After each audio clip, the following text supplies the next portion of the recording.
Diqqat! O'zbekiston viloyatlarining birida dahshatli odam qassob qo'lga tushdi.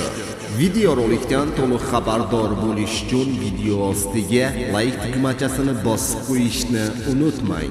Like bosgan insonni Xudoyim doim qo'llasin. Diqqat! Xorazmda 1952-yilda tug'ilgan fuqaro turmush o'rtog'ini bolta bilan chopib tashladi.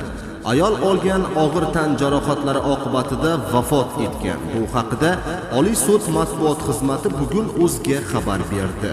Sudlanuvchi kechqurun besabab 49 yildan buyon yashab kelayotgan ayolini sehr jodu qilganlikda ayblagan va uning jahli chiqib isitish pechi oldida turgan bolta bilan ayolning bosh qismiga 17 marotaba, chap qo'liga esa 1 marotaba urgan. Ayol voqea joyida olgan tan jarohatlari oqibatida olamdan o'tgan. Hozirda sudlanuvchiga Jinoyat kodeksining 97-moddasi qasddan odam o'ldirish birinchi qismi bilan jinoyat sodir etgan deb topilgan va unga nisbatan 10 yil qamoq jazosi tayinlangan.